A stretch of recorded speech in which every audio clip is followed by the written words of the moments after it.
Welcome to Pop Culture on Apricot Tree, where we talk about gospel insights, great stories that help you find entertainment that is both true and beautiful. I'm your host, Liz Busby. I am a graduate student in English at BYU, a writer of many genres, and a Latter-day Saint. And with me today is my co-host, Carl. Hello, everyone. My name is Carl Cranney. I have a PhD in religion, and I have written on the intersection of religious themes in pop culture. We have a couple of guests with us today. First is C.D. Cunningham. Hi, I'm the managing editor of Public Square magazine, and perhaps one of the biggest fans of your podcast. I'm so excited I finally get to be here. Yes, we definitely appreciate Public Square and all the help they give us. And then our second guest is Lauren. Hi there. I'm a host for the Latter-day Saint video podcast, Saints Unscripted, and Latter-day Believers. And I'm also a singer-songwriter who creates stories to help people heal. And I'm so excited to be here. I love the name Pop Culture on the Apricot Tree. As a convert to the church, I only recently learned the song Popcorn Poppin' on the Apricot Tree. I didn't know it a few weeks ago. Super happy. Love the name. With the title it's Insider Baseball. We make it work. Today, we are going to be talking about Inside Out 2, which was this summer's sequel to Pixar's Inside Out.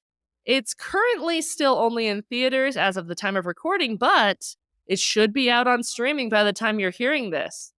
Like the original, the film takes us inside the head of Riley, this time as she's becoming a teenager and experiences some more complicated emotions. But first, we're going to our best book segment, where we each recommend one thing we're watching, reading, or listening to. My recommendation today is a book I read a few weeks ago called Cahokia Jazz by Frances Spufford. It is an alternate history set in kind of the 1920s America, but not the 1920s America we know. Through some differences in the timeline, there is a large Native American city where St. Louis would be, which formed its own state and joined the Union. It's basically a detective story. There's some interesting things going on with religion, with some syncretism between Native beliefs and Catholic beliefs. There's a lot more Catholicism in America than there is in our timeline. And here's the hook for our podcast.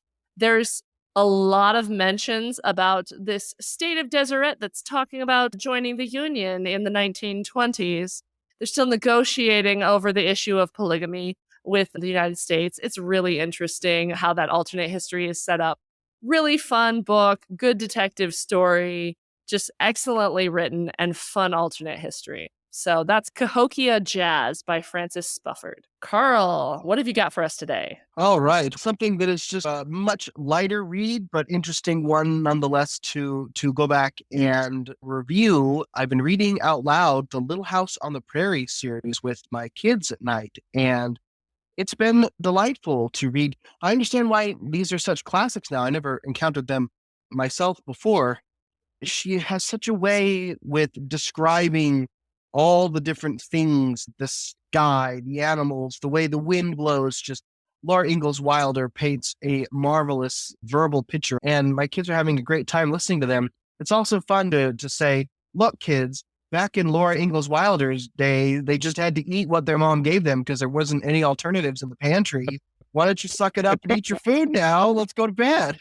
We've had some fun conversations on that front as well. They're getting to go to school now in the book we're in, the third one in the series, on the banks of Plum Creek. And my daughter said, wait, they're walking to school? And I was like, yep, they're walking to school. My daughter looks at me like a couple of kids that I know, because we're making them walk to school this year. One more I'll also recommend that I think seems apropos. I haven't finished it. I'm about 30 minutes away from finishing the audiobook. I didn't quite get it done last couple of days, is The Anxious Generation by Jonathan Haidt, who talks a lot about smartphones and the way they have reshaped childhood and the teenage years of a lot of our youth these days. And it seems like just an apropos book to recommend for this podcast. We're going to talk about teenager in these new days that we have with all the things that are going on. Still human, but with lots of new toys to play with and lots of new pitfalls to fall into if you're not careful or wary. I almost wish that this book had come out before they did Inside Out 2, because I think there would have been some really interesting ways to integrate what he's talking about. Anyway, The Little House on the Prairie series by Laura Ingalls Wilder, for just a delightful read, something for all ages. And The Anxious Generation for Jonathan Haidt, something to make parents anxious about their kids in this world of smartphones and accessibility and all that sorts of stuff. Those are my two recommendations of this podcast. Yes, we're definitely going to be covering some anxiety this episode for sure. CD, what have you got for us? I'm reading right now a book I'd love to recommend everyone called Ancient Christians. This is a edited volume that was put out by the Maxwell Institute. They brought it out last year when we were doing the New Testament during Come Follow Me, but a fantastic book that's looking at the period after the end of the New Testament up until the formation of the Catholic Church in the 4th century and looking at what's happening during that period. They're trying to generalize about the beliefs of these people, the practices of them in some ways that would be of interest to Latter-day Saints and looking at how they were similar and different to the way we practice. So a very accessible book for non-experts like me, but very thought-provoking. I'd recommend it to anyone. Thank you. And last but not least, Lauren, what have you been reading? Lately, I've been reading a book called The 7 Principles for Making Marriage Work by Dr. John M. Gottman. I am not married or engaged. I am in a relationship, but growing up, I witnessed a lot of unhealthy marriages and relationships around me. And I'm very interested in psychology and just how much understanding how we operate and how people around us operate can help us to heal. So I feel like reading this book in preparation to one day be married has been super helpful. And it just helps with any sort of relationship you have, whether that's romantic or friendships or familial relationships, because what is life but a series of relationships and navigating those? But Dr. John Gottman is very fascinating because what he did was he gathered a bunch of different couples at different points in their marriages, and he put them in these apartment rooms that he was monitoring, and he would also monitor their heart rate and their blood pressure, and he would have them sit down in a room and tell them to argue about something that's an ongoing argument in their marriage right now. And he would monitor how they would talk to each other, their body language, all that stuff over a series of weeks and their interactions with each other. And he was able to find a few principles that will help couples if they're headed towards divorce to get off that path and back into making a healthy and stable marriage. So he can predict whether a couple is going to get divorced or not with crazy high percentage of how correct he is in his studies. And so I just think his work is fascinating, and I highly recommend it for anybody who's trying to navigate the ways of a relationship in their life. I've heard nothing but good things about that book, even from my father-in-law, who is a professor in the School of Family Life. So yeah, I've heard it's great. So good guy. You should read The 7 Questions for a Lifetime of Love by Sue Johnson when you're done. Ooh, yeah. Sue Johnson's probably the only researcher out there who can hold her weight with John Gottman. She has a very different kind of perspective on things, but there's some really interesting synchronicity between the two of them. So if you're interested in the subject, 100% check it out. Yeah, I will. Thank you. On my mission, we call that a lacing referral, where you get a referral from a referral. Well done. I think that might be our first one here on Pop Culture on the Apricot Tree. And we will have links to all these recommendations on our website, popcultureapricottree.com. And buying through those links helps support us so we can keep bringing you conversations about the true and the beautiful in pop culture. And now on to our main discussion of Inside Out 2. I have to say, Inside Out was one of my favorite Pixar films, and I was a little bit anxious to see they were making a sequel because sometimes sequels are great and sometimes they ruin everything. But I was pleasantly surprised by this movie. I thought it was pretty good. It's not quite at the level of Inside Out for me, but it was very decent, at least Toy Story 2 level of sequel. So what did you guys think? Lauren, how about we start with you? What did you think of Inside Out 2? I loved it personally. I love anything psychology related, and I'm a kid at heart, so I really enjoy animated movies. But something that stood out to me in just terms of the artistry of it is I like how in the first movie, our emotion that we're trying to change our perception of is sadness. And in the second movie, the emotion we're trying to change the perception of is anxiety. And the first movie made me feel primarily sadness throughout. I was crying at different points. I was experiencing sadness. And then the second movie made me feel a lot more anxiety than sadness. I had a lot of anxiety as I was watching Riley navigate coming to this new place, meeting new people on this hockey team and trying to get onto the hockey team. So I thought it was very well written, and the way it was animated was very good in making me feel whatever the primary emotion main character of that movie was. That's an interesting way to look at it. I love it. Carl, how about you? I'm an unabashed fan of both of them. I think both Inside Out 1 and Inside Out 2 do take the same sort of conceit that we have these living, talking, walking emotions in our brains and use them to convey very different theses. One that is very relatable to a younger person, and then this one that is very relatable to someone who is becoming more mature and more complicated. And as I'm watching my kids grow up, I really appreciate that we could watch this movie with my kids before they get to the point of life where Riley is, with puberty and moving into high school and these sorts of things, so we can give them some tools to help them articulate and deal with these things when they come. I thought the thesis of the first one, that all emotions are worthwhile and valuable, is a good one. I very much like the thesis of the second one, and maybe we can argue about what the thesis is. To me, it seemed to be that if you let your emotions rule the roost, that's going to have problems. You are actually in command. They are part of you, but they are not you. And you are in charge of your reactions to them, even if the emotions are brute facts of the universe. And those are both really great ideas to empower people to understand their own complexity and their ability to react to and change their own complexity and how they therefore interact with the world. I loved them both. I think I would not rate really one higher than the other. They're both really good. And Inside Out 2 is now the number one animated movie of all time, and it's in the top 10 movies of all time. I think it's number 6 or 7 right now. Clearly, they hit on something that lots of people enjoyed. That said something to me. All right, CD, bring us home. What were your thoughts? All right, you probably need to get the Boo soundtrack ready. Because I'm a massive movie nerd, I actually keep a list of every movie I've ever seen ranked from 1 to 915, I think I'm at right now, of how much I liked it. Inside Out is number 3 on my list. It is just among the most treasured movies I've ever seen in my whole life. Maybe my expectations were too high, but Inside Out 2, I think, is somewhere in the mid 700s. For me, it was a total flop. But that being said, the review I wrote on Meridian Magazine about it was extraordinarily unpopular. People did not like my take on the film. So perhaps there's something that I'm missing. The people have spoken, and the people seem to like this movie quite a bit, but I didn't. We're glad we have you here to keep us honest. So I have a follow-up question to make sure I understand this correctly. You have specifically watched 915 movies and rated them all from the number 1 movie of all time to the 915th movie. You put it in the list where you think it goes with all 915 movies. Yeah, every time I watch a new movie, I add it to the list. That's exactly right. What I do is I'll start right at the middle and I'll say, okay, is this movie better or worse than whatever my middle movie is? It was like 407 when I ranked Transformers 1, which I rated today.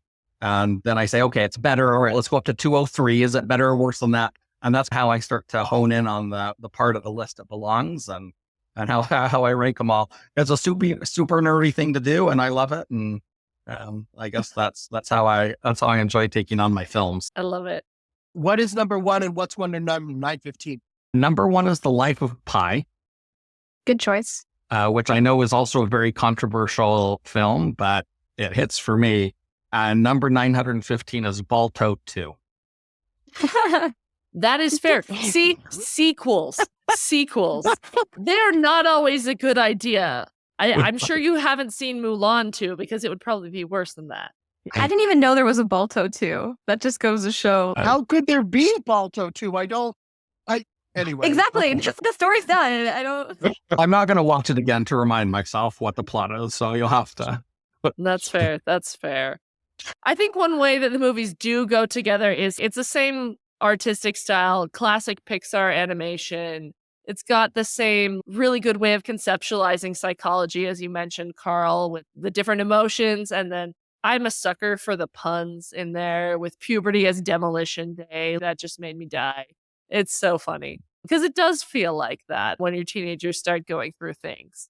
Stream of consciousness was my favorite pun in this one. And of course, the sarcasm. Any other thoughts on the artistic style of the movie? Or should we move straight into talking about the moral themes of this movie? Because I think that's where CD had some issues with this movie and where people love this movie too. I think actually for me, a lot of what I don't like about the movie is on the artistic side. when I was watching it, my first thought was, boy, they're back to making sequels like Cinderella 2 again. That was my first take on it. They had dropped Mindy Kaling. They dropped Bill Hader, who were so good. Even though they increased the role for Fear and Disgust, they recast them. I don't think their replacements were as engaging. And the Michael Giacchino score, every time you heard one of his themes come back, I'm like, oh, why couldn't they get him to come back and do the score again? I don't know who they got to do this one, but it fell so much flatter than the first one. For me, I really felt artistically it fell flat. In the first one, although those puns that we loved seemed to come together to create this one great whole, this time they seemed like throwaway lines. They never came back to form a cohesive metaphor for what our minds are like. But it did just seem like a little bit of a pale imitation of the first one in that way, in terms of they lost some of the great people they had working on the first one, but it seems like that quality that was there was lost. But then again, it seems like that's a minority opinion. No, I think that's a fair point. I think it is hard to do a sequel to something that is so well contained as Inside Out was, that it did have this whole overarching metaphor. And when you add on to it, add on to something that was already set in stone and try to build things out, sometimes things don't fit. It doesn't come cohesive because you're adding on to something that was already whole. That's fair. I think I can be okay with that. Thoughts? Something that I enjoyed about it was a combination of Maya Hawke playing Anxiety and the way they animated her, especially as she starts taking over. And then at the very end, as she's doing the flash thing where she's running around the control board just at the speed of light, trying to fix everything. And like Lauren said, it made me feel a little anxious in the theater as both her voice getting more frantic and the visuals getting busier and everybody's just being in awe of what's happening and how do we fix this? And I thought it was a good way of her acting and the visuals demonstrating together what can happen when you let one emotion like anxiety take over and control the others to shut them down. It induced anxiety in me. And so I think that was a good touch in how they handled what happens when you let anxiety run amok the way it does. And I gotta say, I didn't notice that they recast those people. I'm sorry.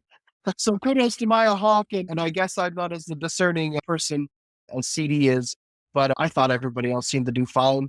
I liked especially anxiety at the end. That's the thing I'm trying to point out that I thought worked quite well. In defense of the animation, I also thought it was much more detailed than the first one. And I had to rewatch these clips a lot for the episode we did on Saints Unscripted about it. And a lot of the detailing that I thought was different. I thought the hair was much more detailed on each of the emotions. I thought instead of them having the smooth type skin, the emotions were more fuzzy. Almost like reminded me of Muppets or something. And they had more of a glowy element to them. And I thought their clothing was a little more detailed and there was a little bit better saturation. But that's just my personal opinion. I thought the animation looked much better than the first, or at least more detailed. I did not notice these differences. So again, I'm glad we have more discerning people on here. We also talked about Inside Out back in our Films for a Faith Crisis episode, and I was just listening to that section. It's in the last 10 minutes of the episode if you want to go find it, where we talked about using the emotions to also talk about faith like joy and doubt like sadness, and how we can think of them as opposites and enemies, but they actually need to work together. It would be interesting if we extended this metaphor with anxiety. What would we make anxiety be in our faith metaphor? Perhaps it could be like conscientiousness. And you could say the anxiety attack might be like religious scrupulosity, where you're so careful about things that it takes over your life and is unhealthy. But we do need some of that in order to predict the future and for anxiety, and then for conscientiousness, paying attention to what we do and caring about how our actions impact others. Can be both good things, but just you don't want them out of control. I think one of the things that's hard with this film is that anxiety isn't necessarily something we need some of. Unlike all the emotions we had in the first film, where you really need a balance of all of them. Hopefully having joy run the ship, just like we do there, but you need all of those different emotions to be in balance. And in this one, there's certainly different ways to understand anxiety. And there's a way to say Anxiety is just the desire to not look stupid in front of others or the desire to do well, in which case there is a place for it. But I think when we think about anxiety in terms of mental health, it's often when our fear, which is a natural and healthy response that we should have, comes to an unhealthy point. And that's when we call it anxiety. And so having this separate emotion come in that's now anxiety, that's fundamentally the same as fear, but only unhealthy, says that she doesn't really have a place there. And almost everything she does in the film is interpreted within the film as causing trouble, at least until perhaps the very end. And so I think that's a very different kind of dynamic than we had in how to balance emotions in the first one. I agree 100%. And I think it's a little awkward that they, even in the first movie, they showed the interior life of the dad with the same 5 emotions and the mom with the same 5 emotions. And then if you watch the credits, even the cats and the dogs in the neighborhood. And now in this movie, they introduce all these new emotions, of which anxiety is the ringleader. And then at the very end, there's a little moment where anxiety pops up in the dad and the mom's heads. And they're like, oh, hi, it's good to see you. Why don't you go stay in the closet? This is our explanation for why you weren't here in the first place. So it's a little bit of them just attempting to retcon it. But I think I agree with your assessment of anxiety. They tried to say that anxiety is a forward-looking version of fear that tries to anticipate problems that may arise if you do X or Y or Z action. And if that's what anxiety is, I think we can all agree that would be something healthy. I'm not sure that is an accurate definition of what anxiety itself is. In the first movie's sort of thesis was all our emotions are useful and valuable. The fact that anxiety is relegated to the closet of the mom and the dad and doesn't actually seem to have a definition that fits with what we use anxiety for in the real world, I think maybe one of their missteps. I don't know how to fix that. I'm glad that they're showing that as you grow, your life will become more emotionally complicated. Maybe focusing so much on anxiety and trying to redeem her to be a perfectly healthy emotion under all circumstances was a misstep on their part. I wonder if you had an emotion called worry, and worry got sick and turned into anxiety, if that would have communicated the idea better. Interesting. Ooh. I think I would push back a little bit on saying that anxiety isn't healthy. I think they did have the forward-looking part of anxiety, but it's also that fear is more about external threats, whereas anxiety is a social emotion, which makes sense why it would come out with puberty when social things are getting more complex. So it's also about looking forward, but also about the way humans survive in a community. Like one of the big things that makes humanity so powerful is that we have this kind of hyper awareness of each other and of needing to conform to a group. And anxiety is one of the emotions that facilitates that awareness of what other people think of us. And also some of the other new emotions they introduced, right? Envy and embarrassment are also very social emotions, whereas the original 5 emotions can be a little bit of either, but these are like more socially focused versions, I would say. Which makes a lot of sense for Riley because Riley is entering her teenage years. And in psychology, once you enter your teenage years, for the first time, you are having an understanding of social survival. Before that, your primary relationships were with those in your family. And of course, you had friends, but you didn't really think about impressing your friends or how to fit into a specific social group.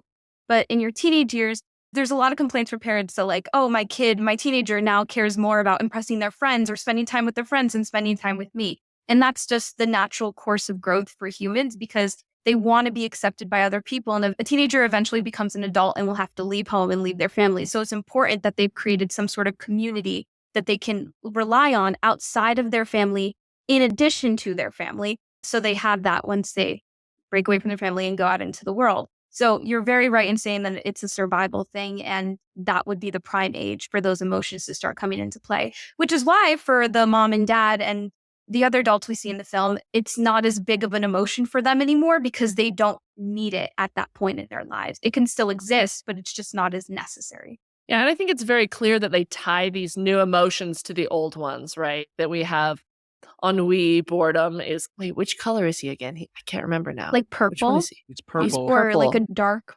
purple. He's like the fear one, right? Yeah. So ennui is like fear, and envy feels kind of like disgust. They're tied to these emotions, but they're a little bit different. So maybe you could have done the metaphor of these emotions growing and changing, but then again, that would be too much retconning to have them like grow and change into different people when they weren't in the first film. So maybe this is the best narrative solution to an imperfect planning for an entire cinematic universe. The Inside Out cinematic universe. Oh, that would be really interesting. Although I expect we'll get a third movie since this one was so popular. I do hope they take their time and do it right. I would love to see Riley leaving home and going off to college, but taking these base 5 emotions and their new 5 counterparts that are socially focused. It was a good insight from Liz that that's their focus, is a sort of social version of these original 5, and seeing them integrate together really well as she moves out of home and goes and starts dating or goes to college, whatever she does with her life. I eagerly anticipate the 2040 release of Inside Out 5, which stars nostalgia, and Riley goes through her midlife crisis and realizes everything was better when she was a teenager. Right? I did appreciate the balance that the movie struck in terms of the drama that Riley goes through. It felt like the right level of what actually happens in real life versus sometimes when we make movies about high school, the drama level is ratcheted up so high, and you read these stories as a kid and you go in and expecting there's going to be like basically gang wars in your high school because there's all these really solid cliques. And it's more, oh, you found out your friends got lotteried into a different high school than you did. And now you've got to figure out what you do about that. And it's not that they hate you. It's just that you got dealt some bad dice. And then you have to decide what to do about it. And it's not a full Mean Girls backbiting. We're going to hash this out through prank wars or whatever. It's just a pretty normal situation that happens in life. I appreciated how it was grounded as well, but I worry that it went too far in that direction. When we revealed the big problem that is that she's not going to get to hang out with her junior high school friends anymore, I thought this was a laugh line for the adults. That this was like, yeah, remember when you were that age and you thought you were going to be hanging out with your junior high school friends forever, but we all grew up. But then the film took that premise like super seriously. It was hard to take seriously the idea that morality was focused on being loyal to these friends, when obviously she's now got a high school career in front of her. And all of these things that are being attributed to anxiety and really presented in a negative light in the film were really some of the wisest decisions that she was making in terms of taking care of herself and putting herself in a good spot. And so it was hard to get into that premise when the stakes seemed so low, that the crisis was, I'm going to lose my junior high friends. Yeah, that's what happens. Oh, I don't know if I would put it quite that way. Somebody want to... Lauren, how about you offer an alternative? Well, I don't know if that was the main thing that she wanted. I feel like the main draw was, or eventually, at least throughout the film, became that she wanted to be a firehawk. But she wanted this so badly that she obsessed over it and started not sleeping and then snuck into the office to see the book. And she's doing all these things that are not morally good because she's trying to control the outcome so bad and throwing everything else to the wayside, like her junior high friends and every good thing she would have done before. Everything that made her sense of self say that phrase, I am a good person, at the beginning of the film is just thrown out the window because she wants this thing so bad and the anxiety is driving her to get that. I'd say that was the main problem. And in the beginning, we're not really supposed to see anxiety as a problem. The whole thing with the junior high friends, it's not that big of a deal to us, sure. For her, it probably is life or death though. But I don't think that stayed the main obstacle throughout the movie. I think it changed. And with that change, we also saw anxiety become worse and worse over time. Yeah, I'd also like to push back a little bit against CD there. Just in the movie takes seriously Riley's point of view, because moving to a new school is devastating for a kid of that age. And I'm not accusing, CD would never say this to his kids, of course, but the extreme example of that would be like, oh, by the time you're 25, you won't care about these people anymore, so get over it, right? Obviously, it's not a healthy way to parent your child. So the fact that the movie takes Riley's point of view that she's losing these two really good friends and she's devastated by it. And that's when anxiety starts to creep in and take a little more control. And but they ramped it up very slowly. And I like that. She's just, oh, hi, I'm a new emotion. But then by the end of the movie, she's completely taken over. And I think that is something they took well. The sense of self was, I think, the key addition to this movie, other than the new emotions, that I really liked, because that is something I hope we talk a little bit more about it. The idea that your collective actions and your emotions and your reaction to things helps inform a core belief about yourself, which is not the same thing as the core memories from the first movie, but like you are actively deciding what kind of person you think you are. And she starts off with, I am a good person. And then when anxiety takes over and she has a new core sense of self, it is, I'm not good enough. And even anxiety, when the new sense of self expresses itself for the first time, even anxiety is like, oh, snap, something has gone totally wrong here. I got to fix it more. And she keeps ramping up. But that idea that we have these emotions and our reactions, and I love that it's built over time as well. This is not something you can just decide to do in an instant and just snap your fingers and be like, I'm going to be a good person now. Character is something that you build over time. And I love that was a new core element of this new, more sophisticated and complicated and complex inner life of this teenage girl, Riley. Yeah, and it's also a better model than we sometimes see in films of discovering yourself, like that your true self is something you find. Rather, this movie is your true self is something you build by your choices consciously. It's not something that you're searching for because it's out there. It's something you are doing. And so in that way, it does do a good job of centering your agency, which of course we like. We like centering the idea that we make choices and that determines who we are and how we perceive ourselves. I really like this observation about how the sense of self is in our control. It was just such a clever observation and one I had totally missed in my first viewing of the film. And I'm excited to watch it again with that observation in mind. Because for me, the main takeaway that I saw with the sense of self, and probably my biggest objection to the film, was that once anxiety changed out the sense of self, Riley was literally incapable of acting against her sense of self, that she got frozen on the ice. And for me, it almost seemed like an anti-agenic message that we are slaves to our sense of self and that whatever our sense of self is, we're incapable of acting against it. And for me, I really pushed back pretty hard against that message, being like, no, it doesn't matter what your anxiety says that you are. It doesn't matter what you've gotten about your sense of self from growing up or from some abusive parent or whatever telling you, you still get to make whatever choice you want, regardless of what your sense of self is. That was my big objection, is it seemed to take away her agency.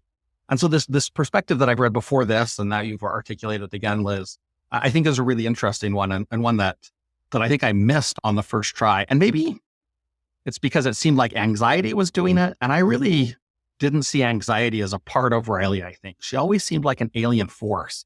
And so the things she didn't seem like things in terms of changing the sense of self that I attributed to Riley doing, even though anxiety is in her head. Riley was doing those things. She was in charge of changing that sense of self. But I don't think I read it that way when I first saw it. That was the part of the film where I felt anxious, was where Riley seems like she's become almost a robot, right?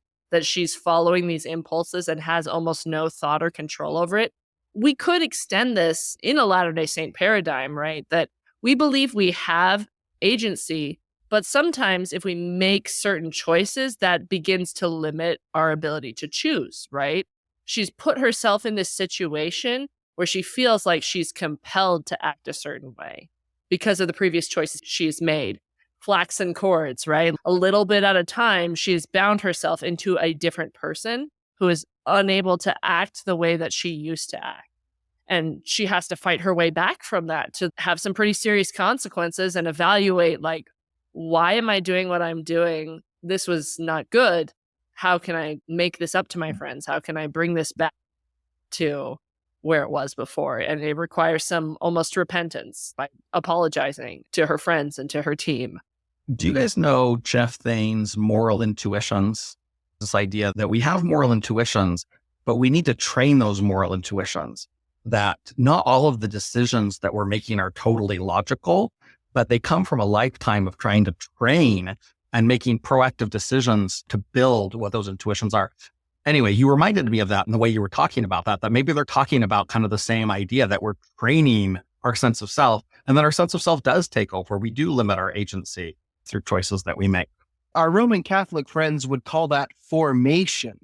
You are supposed to form your moral intuitions so that they accord with natural law and the teachings of the magisterium of the church and things like that. And of course, we don't have a strong sense of natural law and nothing like the magisterium, at least the way Roman Catholics organize it in our church. But we do have a strong sense, and I love the way you articulated it, Liz, this ongoing fight among philosophers between, sorry, all my academia nonsense is coming out now, between those who believe that we have libertarian free will, that at any moment we can choose to do something wildly different than what we are right now. We have total absolute freedom in every moment. And the more compatibilist free will, which is where we're free in as much as we act according to the nature that God has given us, would be how Thomas Aquinas and other believers would put it. Like, you are free to do what you're pre-programmed to do, is my very easily, quickly, probably disproved way of trying to boil down a lot of philosophical concepts into a single sentence. But are we, to what extent are we free to choose something, or are we shaped by what has come before, which includes our own choices? And that's why I really love just that one word from the Roman Catholics, formation. It's just an idea that this is something you craft and hone over time. And I think the movie portrays that really well, that she has crafted and honed her sense of self over time. And then when anxiety starts slowly taking over, it doesn't emerge quickly what the new sense of self is. It takes a while. And when it does emerge, everybody's a little surprised by what form it took. That anxiety was never trying to make the sense of self say, I am not enough. That's just what organically grew out of the consequences, out of the choices that anxiety and Riley had made together. I think Latter-day Saints, there's a lot we resonate with that. It's interesting hearing you talk about Roman Catholicism, because I was raised Roman Catholic. So I'm just like, oh, I know exactly what you're talking about when these kinds of things are brought up. And in relation to how, it's good to see that Riley's emotions are not always in charge of her. She's the one in charge of them. Therefore, it's really a metaphor of how we're in charge of our own emotions and our own sense of self. I do think that towards that last part of the movie where Riley's having an anxiety attack, we did start to see it borderline becoming an anxiety disorder, because an anxiety disorder and feeling anxiety are two different things. Same thing with depression, having like major depressive disorder and going through a period of depression because you're struggling with grief or because something bad just happened are two different things. And so when people have a mental illness like an anxiety disorder or major depressive disorder or ADHD or OCD, it can feel like it does control you and there's not much you can do about it just because of hormone production in your brain. You can't willpower your way out of a mental illness, at least not all the time and not for all of them. So there is, to a degree, when we're talking about mental health specifically, for people who have like a diagnosed mental disorder, a feeling of, to a degree, it controls me. But that's why we have stuff like massive different forms of therapy and therapy that's suited for treating different mental illnesses. It's why we have medication when people absolutely need that. And so I just think that's something important to remember, and why she might have felt out of control at the end, because it was becoming borderline a disorder. And that's where we see anxiety. Even though anxiety has stopped moving, the storm is still around the control panel. So we're seeing her get borderline into that disorder where it's fully controlling her and less of it just being a passing emotion to help her out in certain scenarios. I also love how the sense of self changes towards the end, because in the beginning, it's just this, I am a good person, which I think can be just as damaging as I'm not good enough. Having a singular sense of self is not super helpful, because life is complicated and messy and we're faced with a lot of moral dilemmas. And sometimes there's no right answer, but the church talks a lot about good, better, best, right? And sometimes it is coming down to just making the best decision you can in the moment with what you're given, after praying about it, after talking to trusted people in your life.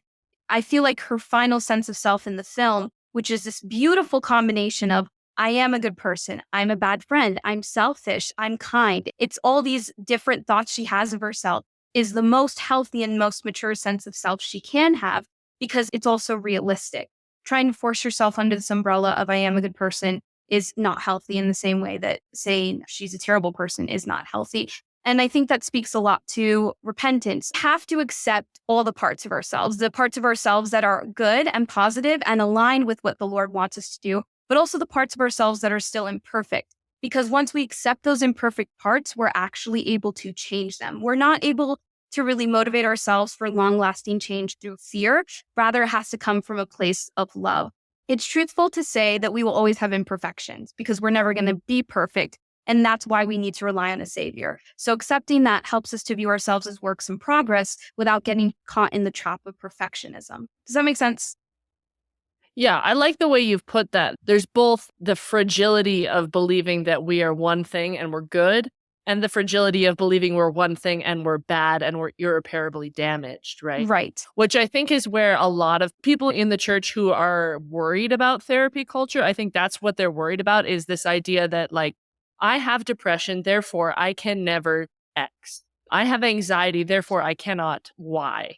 And we put ourselves in a limited box. But the end message of this film is not that she has anxiety. It is that anxiety has affected her behavior, and now she has to choose to behave differently and choose to fight against that feeling that she has.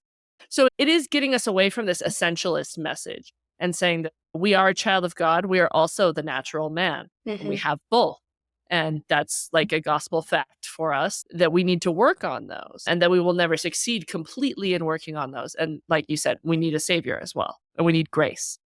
Carl, when at the beginning you described this film as this one that's really empowering people to say, hey, I can do this despite what my emotions are doing. I can create the sense of self. I'm like, man, I want to watch that movie.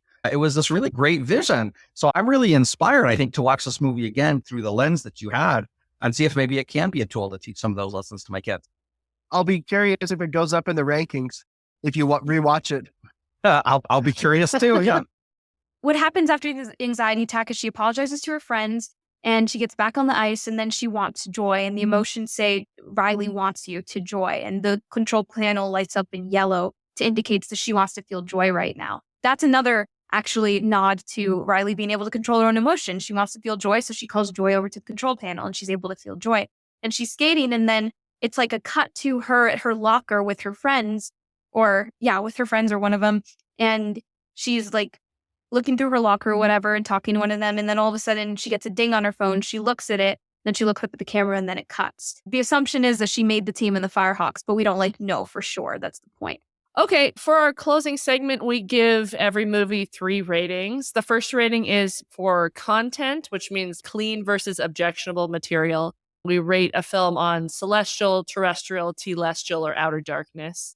I took my whole family to see the film. I didn't feel uncomfortable with much. Little kids might be uncomfortable with, you got to explain puberty to them. I had an 8-year-old, so she was like, what is going on here? I don't understand. But really very family-friendly version of puberty, not turning red, shall we say. So Celestial is my rating. What do you guys feel? I agree. In my personal opinion, Celestial. However, I could see how some religious families, not even just LDS, but religious families could think that it's more terrestrial, depending on what you're comfortable with your kids hearing or not hearing. Although, in my personal opinion, Celestial. I think part of the way I view movies is I really mush the content rating and the gospel connection rating as one. For me, having a message that I don't like is the content that I would object to. So for me, with the caveat that perhaps I've learned to see the film in a little bit of a different way, certainly when I had first seen it in my preview screening, I would have put it at a telestial as one that I'd be very cautious about taking kids to. Okay, that's fair. And we recognize that our rating system is flawed and it's a unique way to rate things. So we try to separate things out. Artistic merit is our next rating on a scale of 1 to 5 popcorn balls. Where would you guys put this? Carl, where would you put this on a scale of 1 to 5 popcorn balls? I would give this one a 5. I think the artistry is good. TD's complaints maybe about some of the recasting aside that I didn't notice because I'm not as discerning investigator as he is. I enjoyed it. And I think it had some really good moral themes that we've obviously talked about here. And I think it's a great movie. There's a reason it's in the top 10 movies of all time, and it's now the number one animated movie of all time. I don't know if it quite deserves that, but clearly it's hit on something. And who am I to disagree with the masses? You're a PhD theology. That's who you are, Carl. You're born to disagree with the masses. Anyone else thoughts? I would give it 5, but I'm an optimistic, half glass full kind of girl. So if anyone, not naming names, wants to disagree with that, I'd love to hear it. For the reasons I laid out at the beginning, I think I was at a 2.5 or 3 on the artistic things. There were just some shortcomings. We didn't talk about it a lot, but I really thought that the lack of the Michael Giacchino score made a huge difference in how affecting the film was. I really missed that in this movie. And I would probably put it at a 4 just because of the animation's on point. I did notice they were more fuzzy and Muppet-like. The animation quality has definitely gone up. But the cohesiveness of the world is broken a little bit by the additions that are going in that make it feel less like a compact whole. I compared this to how Settlers of Catan feels perfect, and then you add all these complications of the expansion packs, and then it doesn't feel like one cohesive thing anymore. This film feels like an add-on. It doesn't feel like it was a cohesive whole to me. That would be my ideal. If it was a cohesive whole, it would have been a 5 for me. But it's quite a good movie. To be fair, it could speak to how segmented a teenager's brain might feel with all of the changes and all of the overwhelming hormones that are suddenly there. So yes, that's true. Personal opinion on that. I think it speaks to what the film is about. Puberty is a disjointed time, shall we say. And now we know that Liz is a Settlers purist. My husband does not like Settlers of Catan, so we don't play it a lot. We have our other video games. We're Wingspan people right now. If you're Wingspan players out there, hit us up. And our final rating is for Gospel Connections, which we rate on a scale of 1 to 5 apricots. Obviously, this one is going to vary a lot. I felt like this is really good. I would give it a 4 apricots just because it is so valuable in being able to conceptualize this metaphor in our minds of how our emotions affect us, and yet we still have the ability to control our choices and make decisions in a certain direction. And we talked a little bit about how you can bring that into a gospel context as well. So I feel like I feel pretty solid giving that a 4 apricots. I'll say I would give a 5 to the film that Carl watched. And I'll be really curious to watch it again and see if there's things that I missed that maybe broaden some of how I saw. But for me, the things that I had pointed out in my initial takeaway from when I saw the film was that there were a lot of contradictions between it and the gospel. Certainly some good conversations to have with kids about how disruptive puberty can be, but I'd probably give it a 2. I would like to ask a question real quick of CD. What part do you think directly contradicts the restored gospel? I have my thoughts, and I'd like to hear yours before Lauren and I give our takes on this Gospel Connections rating. Sure. And to be clear, I don't know that I would say there's anything that clearly directly contradicts the restored gospel. I'm saying that the themes are stressing in different ways than I feel like the gospel does. And for me, that was really this question of agency, where you really saw the film as empowering agency because we can construct our own sense of self. I really saw it as restricting agency because our sense of self can overpower the choices that we can make. And so that's where I was like, whoa, we do have this natural man, but we can always overcome it. And that was where I was feeling like there was a fundamental difference. I see that. I'll go next just to wrap up this sort of back and forth between me and CD. I see that it seems to me that you interpreted the movie in a very compatibilist free will way. We're only allowed to choose what we're pre-programmed to do. And I took it as very liberal. You can react to even your emotions and change them. And I think maybe Liz is the correct one, where when we make certain choices, Liz, you're just rocking it today. When we make certain choices, we start to lock ourselves into certain patterns of behavior over time. And we need to change that because ultimately, I think we all have some compatibilist free will in us. I think that is why Christ will be the judge. He is aware of our neurology and our upbringing and our socialization and all these factors that affect our agency in important ways. But I don't want to be a person who says, even though we have these things that affect our agency, that we have no agency. We do. He's just the one who understands us so perfectly that he's going to be able to sift out the stuff that wasn't in the end our fault, things that we might not even fully understand about ourselves. I would give it 4 apricots just because I read it in that more you have control, free will way. Longtime listeners of the podcast will know I don't give something 5 apricots unless there's an explicit gospel connection, and there wasn't one. The enabling power of Christ to help us change was nowhere present in the movie. That's why it only gets 4. But I strongly believe that if Riley were a real human being, Christ would be with her through all of these things, helping her make the better decisions in the light of Christ, guiding her in these sorts of things. But of course, that's not present in an explicit way in the Pixar film. I would give it 4 apricots. Okay, Lauren, take us home. I would give it 3 to 4 apricots. So for what Carl said about how there's no direct things about the gospel in it, right? There's no talk of Jesus Christ or Heavenly Father. If there was, a big part of her sense of self would be, I'm a child of God, because that is, in terms of fixed identity, that's the only thing really fixed about our identity, is that no matter what you do in this life, it will never change the fact that you are a child of God. That is just a given. Boom.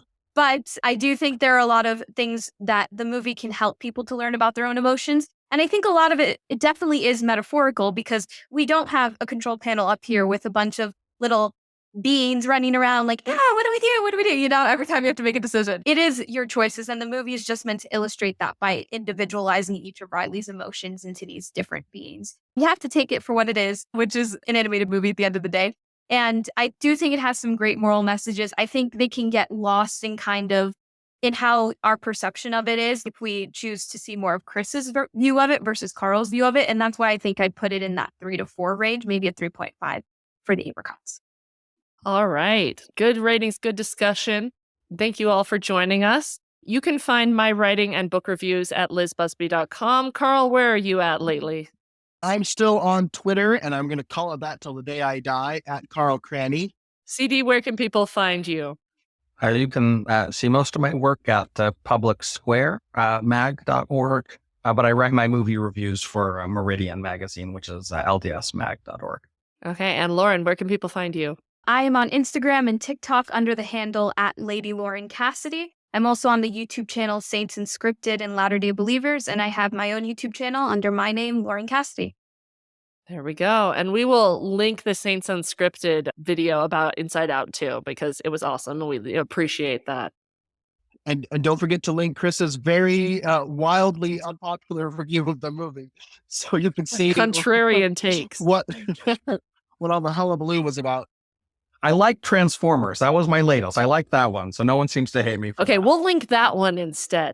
Thank you all for joining us this week. If you enjoyed this episode, please share the podcast with a friend who enjoys good movies and good conversation. You can also subscribe to the podcast on the platform of your choice. And we'd love to hear your thoughts on this episode via email, social media, or on our website. This has been Pop Culture on the Apricot Tree, encouraging you to seek after everything virtuous, lovely, of good report, or praiseworthy. See you next time.